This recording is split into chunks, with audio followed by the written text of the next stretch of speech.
بدل دے، میرا دل بدل دے، میرا دل بدل۔ جنید جمشید 3 ستمبر 1964 کو کراچی میں پیدا ہوئے تھے۔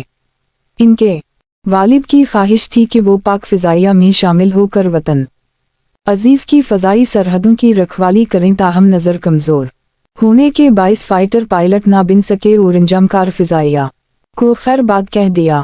انہوں نے دوستوں کے ساتھ مل کر ایک بینڈ تشکیل دیا جس نے دنیا بھر میں نام روشن کیا اور دل دل پاکستان جیسے شہرا آفاق قومی نغمے تخلیق کیے۔ جنید جمشید موسیقی کی دنیا میں اپنے عروج پر تھے کہ اچانک ان کی کایا پلٹ گئی۔ انہوں نے موسیقی کی دنیا سے ناتا توڑ لیا اور اپنی آواز کو حمد پاک اور نعت طیبہ کے لیے وقف کر دیا۔ یہی نہیں بلکہ انہوں نے دین کی دعوت دینا شروع کر دی۔ 2004 میں جنید جمشید نے حمد باری تعالیٰ اور نعت طیبہ پر مشتمل البم جاری کیا۔ انہوں نے ملبوسات کا کاروبار بھی شروع کیا۔ جنید جمشید نے اپنے نام اور شہرت کو دین اسلام کی تبلیغ کے لیے وقف کر دی۔ پھر یوں ہوا کہ 7 دسمبر 2016 آ پہنچا جب ان کا طیارہ حادثے کا شکار ہو گیا۔ یوں دل بدلنے کی ایک مثال ثابت ہونے والے، لاکھوں دلوں میں اپنی محبت جگانے والے جنید جمشید اپنے چاہنے والوں کو داغ مفارقت دے گئے۔ وہ اب اس دنیا میں نہیں رہے مگر اپنے مداحوں کے دلوں میں آج بھی وہ زندہ ہیں۔ مولوی صاحب آپ نے گانا کیوں چھوڑ دیا تھا؟ اس نے قہقہا لگایا اور دیر تک ہنستا رہا۔ اس نے اینک اتاری، ٹشو سے آنکھیں صاف کیں اور ہنستے ہنستے جواب دیا، یار تم نے مجھے جس انداز سے مولوی صاحب کہا میں وہ انجوائے کر رہا ہوں، تم مجھے یہ انجوائے کرنے دو۔ وہ اس کے بعد دوبارہ ہنس پڑا۔ وہ ہنستے ہنستے خاموش ہوا اور پھر بولا، یار گانے نے مجھے شہرت دی، عزت دی اور پیسہ دیا، اگر کچھ نہیں دیا تو وہ سکون تھا۔ سکون مجھے مولوی صاحب بن کر ملا اور یہ جب مجھے مل گیا تو مجھے پتا چلا سکون دنیا کی سب سے بڑی نعمت ہوتا ہے۔ پیسہ، عزت اور شہرت تینوں مل کر بھی اس کا مقابلہ نہیں کر سکتے۔ وہ اس کے بعد دوبارہ ہنسا اور بولا، میں ویمبلے میں شو کرنا چاہتا تھا، میری خواہش تھی میرا خیمہ درمیان میں ہو اور دوسرے گلوکاروں، موسیقاروں اور اداکاروں کے خیمے دائیں بائیں ہوں۔ میں 1992 میں ویمبلے گیا، امیتابھ بچن کا خیمہ درمیان میں تھا، لوگ اس کے ہاتھ چوم رہے تھے، وہ اس پر واری واری جا رہے تھے، وہ اس کے ساتھ تصویریں بنوانے کے لیے ایک دوسرے کو روند رہے تھے۔ میں نے یہ عزت دیکھی تو میرے دل میں خیال آیا، کیا میں بھی کبھی اس مقام تک پہنچ سکتا ہوں، کیا مجھے بھی یہ عزت، لوگوں کا یہ والہانہ پن مل سکتا ہے۔ وہ شاید قبولیت کی گھڑی تھی۔ اللہ نے میری دعا سن لی اور وہ وقت آ گیا جب میرا خیمہ ٹھیک اس جگہ تھا جہاں کبھی امیتابھ بچن نے راتیں گزاری تھیں۔ نوجوان لڑکیوں اور لڑکے اس دن میرے ساتھ تصویریں بنوانے کے لیے بھی ایک دوسرے پر گر رہے تھے۔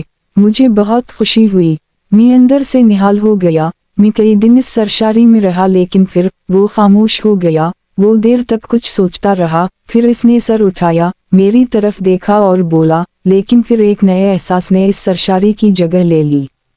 مجھے محسوس ہوا میری کامیابی نے مجھے عزت تو دے دی لیکن میں سکون سے محروم ہوں۔ مجھے یہ بھی محسوس ہوا سکون عزت سے بڑی چیز ہے اور مجھے اس بڑی چیز کی طرف جانا چاہیے۔ میں خاموشی سے سنتا رہا۔ وہ بولا، میں اس کے بعد بھی گاتا رہا، لوگ میرا گانے سنتے تھے، جھومتے تھے اور مجھے چومتے تھے۔ دل دل پاکستان اور سانولی سلونی سی محبوبہ میری پہچان بن گیا۔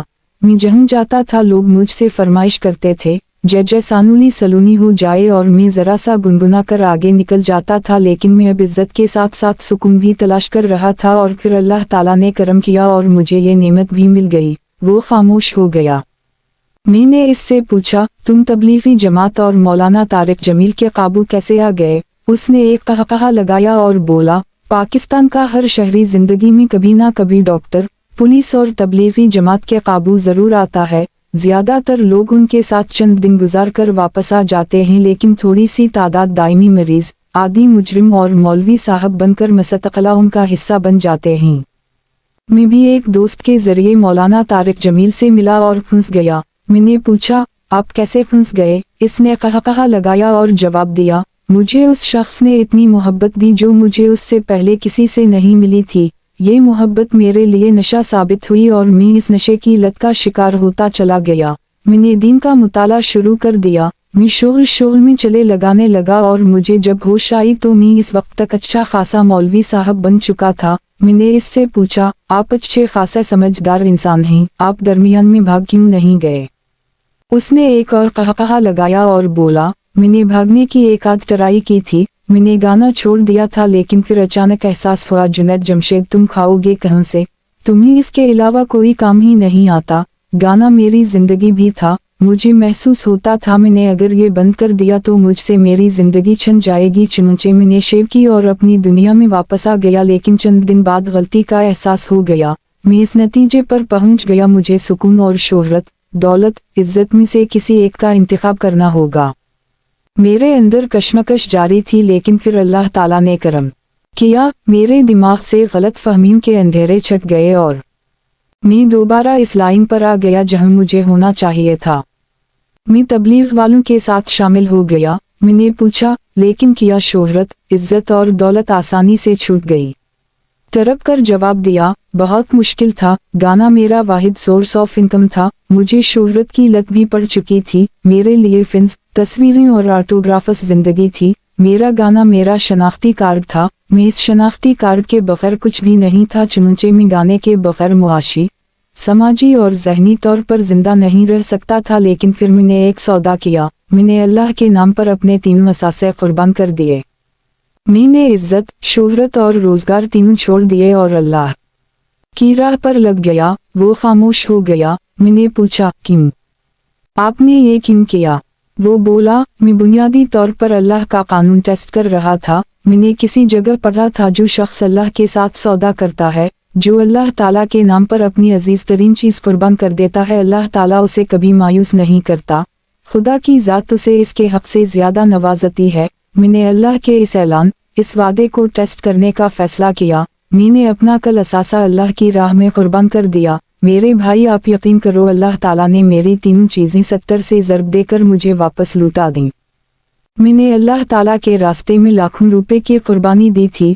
रब की जात ने मुझे करोड़ों रुपए से नवाज दिया। मैंने आज तक एक रुमाल नहीं बनाया। आप अल्लाह का करम देखो, दुनिया में जुनैद जमशेद के नाम से कपड़ों का सबसे बड़ा पाकिस्तानी ब्रांड चल रहा है। मैं रॉक स्टार की हैसियत से मशहूर था। आप अल्लाह का करम देखो, मैं आज नात खानी और अल्लाह के जिक्र के हवाले से पूरी दुनिया में मशहूर हूँ। लोग मुझे दिल पाकिस्तान की वजह से इज्जत देते थे, लेकिन आज लोग इलाही तेरी चौखट पर सवाली बिन के आया हूँ के हवाले से मेरे हाथ चूमते हैं। मैं कभी जीन्स पहनकर स्टेज पर नाचता था और इज्जतदार लोग अपनी बहू बेटियों को मेरे साये से बचा कर रखते थे, लेकिन मैं आज सर पर अमामा और टोपी रखकर मिंबर रसूल पर बैठता हूँ और लोग मुझसे अपने बच्चों के लिए दुआ करवाते हैं। आप दिल पर हाथ रखकर जवाब दें, किया ये इससे 70 गुना ज्यादा नहीं जिसकी मैंने कुर्बानी दी थी? वो खामोश हो गया। मैं उस वक्त आज के मुकाबले में ज्यादा गुमराह, ज्यादा संगदिल और ज्यादा बददियनत था। चुनचे मैंने इसका मजाक उड़ाना शुरू कर दिया। मैंने इससे कहा, आप अगर इन मौलवियों के हाथ से बच गए जो उस वक्त आपकी गर्दन की तलाश में मारे फिर रहे हैं, जो आपको गुस्ताखा और हजरत आयशा का गुनाहगार समझ रहे हैं, तो मैं आपको आपके सवाल का जवाब जरूर दूंगा। वो भी हंस पड़ा। लेकिन मैंने जब 7 दिसंबर को जुनैद जमशेद के एयर क्रैश की खबर सुनी और इसके बाद जिस तरह पूरे मुल्क को उसके सोग में डूबते देखा और फिर 15 दिसंबर को कराची में इसका जनाजा देखा, तो मैं इसको सच्चा मानने पर मजबूर हो गया। मुल्क में हजारों उलमा किराम, सियासतदान, ब्यूरोक्रेट्स, सोफिया किराम, अदाकार, गुलूकार और अरब पत्ती ताजर फौत हुए। उनके जनाजा गाहों में पढ़ाए गए, लेकिन जुनैद जमशेद का जनाजा स्टेडियम में पढ़ा गया और उसमें हकीकतन लाखों लोग शरीक थे। ताहद नजर सर ही सर और बाजू ही बाजू थे। जुनैद जमशेद को उससे पहले अईर फूरस ने गार्ड ऑफ ऑनर भी दिया। इसके कफन को पाकिस्तानी परचम में भी लपेटा और उसे C-130 के जरिए इस्लामाबाद से कराची भी पहुंचाया। ये एजाज आज तक किसी गुलूकार को हासिल हुआ जी नहीं। दुनिया में मेहदी हुस्न और नवरजहन जैसे गुलूकार दोबारा पैदा नहीं होंगे। बड़े गुलाम अली खान, नुसरत फतेह अली खान, अजीज मियां कवाल, उस्ताद अमानत अली खान और साबरी बिरादरान मौसीकी के उस्ताद थे। ये उस्ताद किस आलम में दुनिया से रुखसत हुए और उनके जनाजे कैसे और कितने थे हम सब जानते हैं, लेकिन अल्लाह ताला ने जो इज्जत जुनैद जमशेद जैसे एक साबिक गुलूकार को दी ये भी सारा जमाना जानता है। मौसीकी के उस्ताद होने के बावजूद ये लोग दुनिया से कसमपुरसी में रुखसत हुए, जबकि जुनैद जमशेद के गम को हर शख्स ने टीस की तरह महसूस किया। ये साबित करता है वो ठीक कह रहा था। इसने अल्लाह ताला से सौदा किया था और अल्लाह ताला ने उसकी कुर्बानी को 70 से ज़रब देकर इसके तमाम असासे उसे लूटा दिए। जुनैद जमशेद ने हम जैसे लोगों की आँखें खोल दी। उसने साबित कर दिया अल्लाह के साथ सौदा करने वाले कभी खसारा में नहीं रहते। इज्जत कुर्बान करोगे तो अल्लाह इज्जत को 70 गुना करके लौटाएगा, और शोहरत और दौलत की कुर्बानी दोगे तो अल्लाह ताला इन्हें भी 70 से ज़रब देकर लौटाएगा। बेशक अल्लाह ताला की स्टॉक एक्सचेंज कायनात की सबसे बड़ी स्टॉक एक्सचेंज है। ये कभी क्रश नहीं होती, ये कभी अपने शेयर होल्डर्स का खसारा नहीं होने देती। इसका अनडिकस हमेशा ऊपर जाता है, ऊपर से ऊपर और ऊपर जाता है।